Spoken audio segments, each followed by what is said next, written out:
Hey guys, welcome on our YouTube channel teaching warrior. मेरा नाम है दीपिका और हम लोग करने वाले हैं CDP प्लस EVS के मोस्ट इंपॉर्टेंट MCQs। तो शुरुआत करते हैं हमारे पहले क्वेश्चन से। हमारा पहला क्वेश्चन है, शिक्षा मनोविज्ञान की दृष्टि से निम्नलिखित में से कौन कथन सत्य है। ठीक है, तो पहले हम दिया है कि बच्चे अपने ज्ञान का सृजन स्वयं करते हैं, तो ये बिल्कुल सही है। अब देखते हैं नेक्स्ट। एक शिक्षक को अपने शिक्षार्थियों की क्षमताओं को यानी कि अपने विद्यार्थियों की क्षमताओं को समझने का प्रयास करना चाहिए। निम्नलिखित में से कौन सा क्षेत्र इस उद्देश्य से संबंधित है, तो ये है शिक्षा मनोविज्ञान। ठीक है, अब देखते हैं नेक्स्ट। शिक्षा मनोविज्ञान की दृष्टि से निम्नलिखित में से कौन सा कथन सत्य है, तो ये वही क्वेश्चन है, लेकिन वो आया था DSSB में और ये आया है उत्तराखंड टेट में। तो इसका जो आंसर सही होगा वही कि बच्चे अपने ज्ञान का निर्माण स्वयं करते हैं, यानी कि ये इसका सही है। अब देखते हैं नेक्स्ट। बाल मनोविज्ञान के आधार पर कौन सा कथन सर्वोत्तम है, तो इसका जो सही है वो है कि प्रत्येक बच्चा विशिष्ट है। कुछ वाला तो कभी सही नहीं होता है ना, और सारे की हम बोल नहीं सकते कि सभी हैं सही। तो इसका जो है सही वो है प्रत्येक बच्चा विशिष्ट है। अब देखते हैं नेक्स्ट। प्राथमिक शिक्षक के लिए बाल मनोविज्ञान का ज्ञान आवश्यक है, क्यों? इसका आवश्यक है क्योंकि वो बच्चों का व्यवहार समझ सके। ठीक है, तो इसका डी वाला बिल्कुल सही है, यानी कि बच्चों के व्यवहार को समझने में शिक्षक की सहायता करता है। डी सही है। अब देखते हैं नेक्स्ट। बाल मनोविज्ञान का केंद्र बिंदु है, तो कौन होता है? बालक। ये मैंने कल भी बताया था आपको। अब देखते हैं नेक्स्ट। बाल मनोविज्ञान के आधार पर कौन सा कथन सर्वोत्तम है, तो सही है कि प्रत्येक बालक विशिष्ट है। ठीक है, वही क्वेश्चन है, देखिए बार बार आ रहे हैं यहाँ के वहाँ कहीं, मतलब यूपी में। अब ये देखिए यूपी में आया है, ये उत्तराखंड में भी आया है और DSSB में आया है, इसलिए ये क्वेश्चन बहुत ज़्यादा इंपॉर्टेंट है, तो प्लीज़ आप इनको जरूर देखिएगा। अब नेक्स्ट है, बाल मनोविज्ञान का क्षेत्र है, तो बाल मनोविज्ञान का क्षेत्र क्या है? इसका क्षेत्र है कि गर्भावस्था से किशोरावस्था तक की विशेषताओं का अध्ययन करना। नेक्स्ट देखते हैं।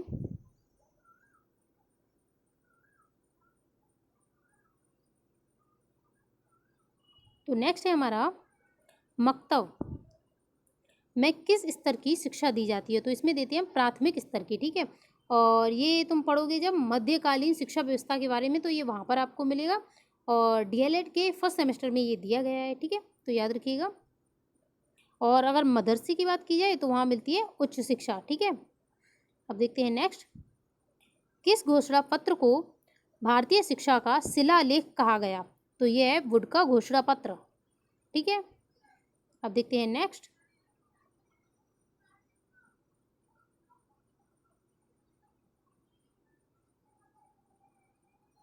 श्रीमती कुमार का पहला बच्चा 10 महीने में चलने लगा, उनका दूसरा बच्चा 12 महीने का है। ठीक है, पहला क्या था? 10 महीने में चलने लगा, और दूसरा है वो 12 महीने का है और अभी भी नहीं चल पाता।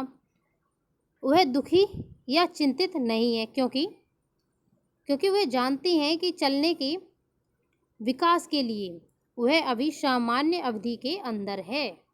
ठीक है, अब देखते हैं नेक्स्ट। निम्नलिखित में से किसको मुख्य ग्रंथि कहते हैं, तो ये है पीयूष ग्रंथि। ठीक है, इसे मास्टर ग्रंथि भी बोलते हैं। अब देखते हैं नेक्स्ट। विकास के लिए निम्नलिखित में से कौन सा एक उचित है, तो विकास के लिए कौन सा उचित हो जाएगा? वो है बी, यानी कि सामाजिक सांस्कृतिक संदर्भ विकास में एक महत्वपूर्ण भूमिका निभाते हैं। अब देखिए, सामाजिक सांस्कृतिक जो सिद्धांत था वो किसने दिया है? वो दिया है vygotsky ने। ठीक है, याद रखिए। और संज्ञानात्मक सिद्धांत पियाजे ने दिया है। अब आप मुझे कमेंट बॉक्स में जाकर के बताइए कि मनोसामाजिक जो सिद्धांत दिया है वो किसने दिया है। ठीक है, कमेंट बॉक्स में जरूर बताइएगा। अब देखते हैं नेक्स्ट। बाल्यकाल होता है, तो बाल्यकाल कब का होता है? ये होता है 6 से 12 वर्ष की आयु तक का। ठीक है, यानी कि 6 to 12। नेक्स्ट दिया है, बच्चे के उचित विकास को सुनिश्चित करने के लिए उसका स्वास्थ्य शारीरिक विकास का एक महत्वपूर्ण उसके शारीरिक विकास का एक महत्वपूर्ण आवश्यक है। ठीक है, ये कथन कैसा है? तो देखिए ये कथन बिल्कुल सही है। ठीक है, अब क्यों सही है? क्योंकि शारीरिक विकास विकास के अन्य पक्षों को अंतः संबंधित है। यानी कि शारीरिक विकास है वो अन्य जो हमारे पक्ष हैं, जैसे कि मानसिक विकास, सामाजिक विकास, इन सबसे जुड़ा हुआ है। ठीक है, अंतः संबंधित है, तो इसका भी सही है। अब देखते हैं नेक्स्ट। निम्नलिखित में से कौन सा कथन बच्चे के विकास में परिवेश की भूमिका का सार्थक समर्थन करता है? ठीक है, यानी कि समर्थन जो करे हमें वो वाला कथन बताना है। तो इसमें पहला दिया है कि पिछली कुछ दशाओं में बुद्धि लब्धि परीक्षण में विद्यार्थियों के औसत प्रदर्शन में लगातार वृद्धि हुई है, तो ये वाला सही हो जाएगा इसका। ठीक, अब देखते हैं नेक्स्ट।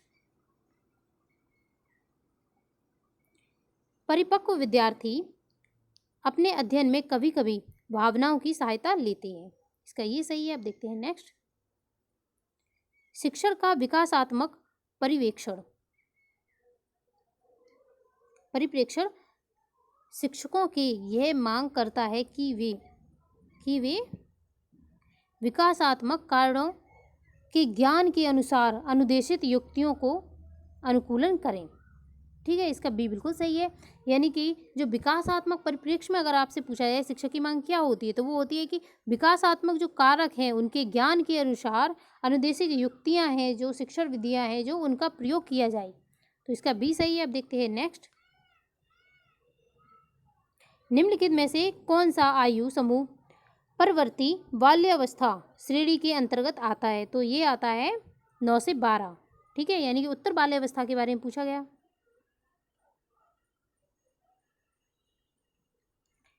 अब नेक्स्ट है, निम्नलिखित में से कौन सा बच्चे के संवेगात्मक विकास के लिए सर्वाधिक उपयुक्त है? तो सबसे सही कौन सा हो जाएगा? कक्षा का प्रजातांत्रिक परिवेश, ये इसका सही है। अब देखते हैं ईवीएस के कुछ क्वेश्चन। तो हमारा ईवीएस का पहला क्वेश्चन है, शालिनी कक्षा 5 के विद्यार्थियों को पोषण पर आधारित प्रक्रमण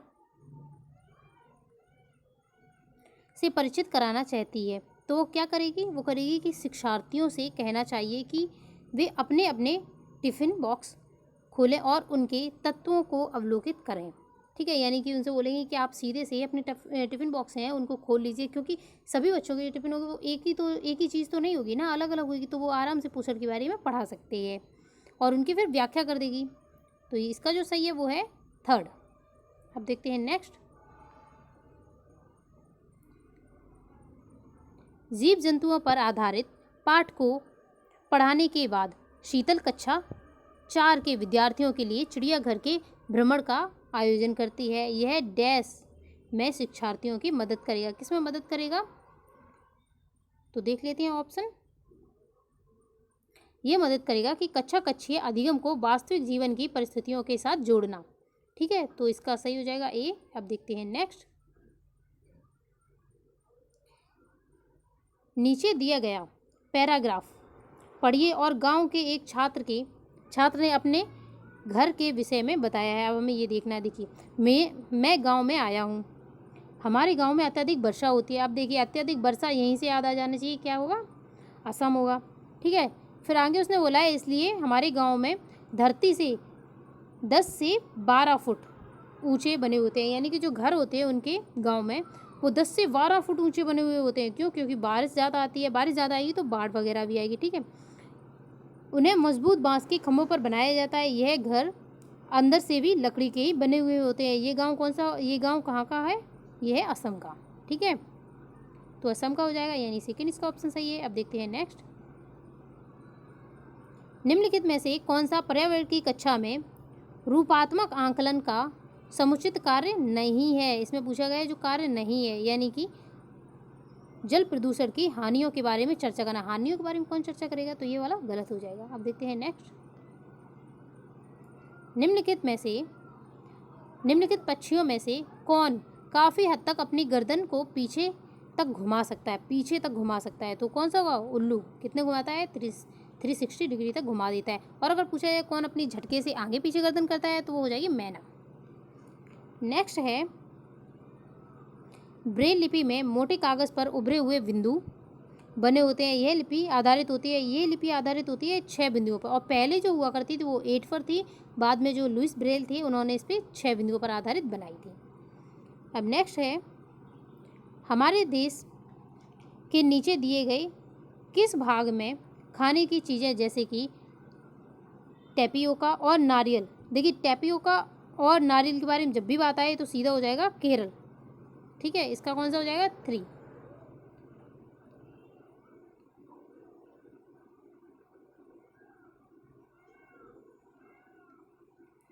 नेक्स्ट है कक्षा 5 के विद्यार्थियों में जिज्ञासा जागृत करने का निम्न में से सबसे प्रभावी तरीका है। तो सबसे प्रभावी तरीका क्या हो जाएगा, उनको हस्तपरक अनुभव प्रदान करना, यानी कि 4th इसका सही है। अब देखते हैं नेक्स्ट। हरप्रीत अपने शिक्षार्थियों को यह सुझाव देना चाहती है कि पर्यावरण संरक्षण के लिए किस प्रकार एक व्यक्ति अच्छे संभावित तरीके से अपना योगदान दे सकता है। उनका सबसे बेहतरीन सुझाव हो सकता है, इनमें से सबसे बेहतरीन सुझाव क्या होगा, आने जाने के लिए सार्वजनिक जो वाहन है उनका प्रयोग करें। ठीक है, अब देखिए सभी लोग अपने अपने वाहन का प्रयोग करेंगे फिर तो प्रदूषण होगा ना। अब क्या सुझाव दे सकती है कि सभी लोग ना आने जाने के लिए सार्वजनिक जो वाहन है उनका प्रयोग करें। तो इसका 4th बिल्कुल सही है। अब नेक्स्ट है, क्वेश्चन थोड़ा बड़ा है तो आधा आधा करके पढ़ लीजिए। ठीक है, रश्मि को ये सिखाया जाता है कि यह प्रश्न पत्र बनाते समय निम्न चरणों का अनुपालन करें। ठीक है, तो पहला दिया है कि प्रश्न लिखना, फिर डिज़ाइन तैयार करना, प्रश्न पत्र का संपादन करना और ब्लूप्रिंट तैयार करना। अब हमें इनको मिलाना है। ठीक है, तो देखिए सबसे पहले क्या करेंगे, सबसे पहले हम डिज़ाइन तैयार करेंगे, फिर क्या करेंगे, फिर करेंगे ब्लूप्रिंट तैयार, फिर हम उसमें क्वेश्चन लिखेंगे यानी कि ए। ठीक है, और सबसे लास्ट में क्या करेंगे, उसका संपादन करेंगे। तो डिज़ाइन तैयार करेंगे यानी कि 2, फिर ब्लूप्रिंट बनाते हैं हम लोग यानी कि 4, फिर क्या करते हैं प्रश्न लिखते हैं तो 1 हो जाएगा, और लास्ट में हम उसे संपादन यानी कि संपादित करते हैं तो इसका हो जाएगा 3 यानी कि ये। तो ये किस में है, ये है दूसरे में, यानी कि इसका सेकंड बिल्कुल सही है। नेक्स्ट है हाथियों के विषय में नीचे दिए गए कौन सा कथन सही है। अब हमें बताना है कौन सा कथन सही है। वयस्क हाथी एक दिन में 2 कुंटल से भी अधिक पत्तियां व झाड़ियाँ खा सकता है, तो ये सही है।